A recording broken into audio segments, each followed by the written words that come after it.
المشاركة متاعي في الحملة هذه سنة 2020 كنت مشاركة على خاطر الموضوع هذا يهمني شخصيا. مسألة عدم ربط حزام الأمان ولا استعمال تليفون وقت السوقان ولا انعدام التركيز مرات ولا الانشغال في حاجات أخرين، الكل نتصور حاجات الكلنا نتعرضوا لها. هذاك علاش اليوم التوعية ضرورية والرفع من درجة الوعي عند المواطنين مهمة برشا وأساسية باش نوصلوا لتفادي الحوادث نتاع الطرقات والسلامة المرورية. الكلفة الاقتصادية والاجتماعية للحوادث هي مرتفعة بالنسبة لبلادنا، وإلى جانب الخسائر هذه هناك خسائر بشرية لا تقدر بثمن، وخسائر المجموعة الوطنية من وقت وإمكانيات مهدورة.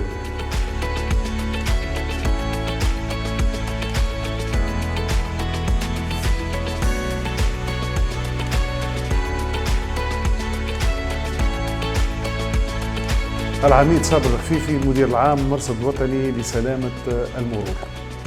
شنو هو المرصد الوطني لسلامة المرور؟ هيكل تابع وزارة الداخلية يعنى بتحسين مؤشرات السلامة المرورية على كافة شبكة الطرقات التونسية.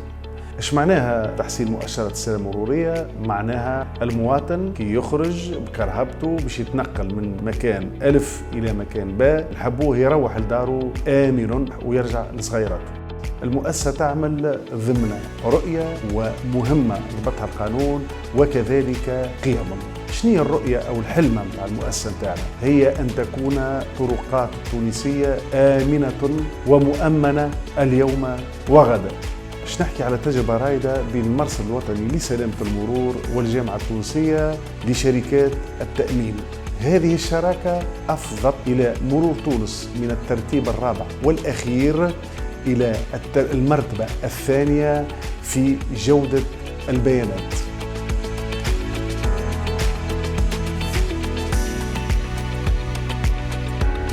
الجامعة التونسية لشركات التأمين هي جمعية مهنية غير هادفة للربح تضم 24 شركة تأمين.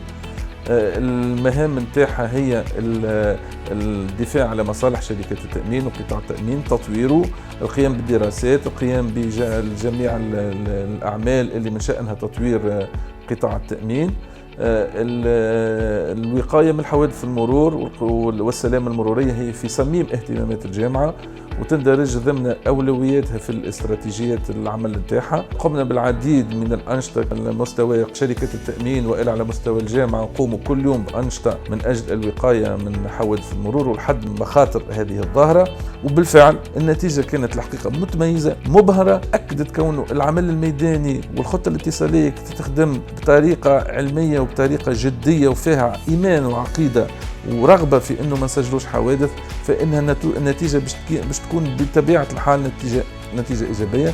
حققنا 0 حادث 0 قتيل في الليلة هذيك في منطقة قمرة وأحوازها.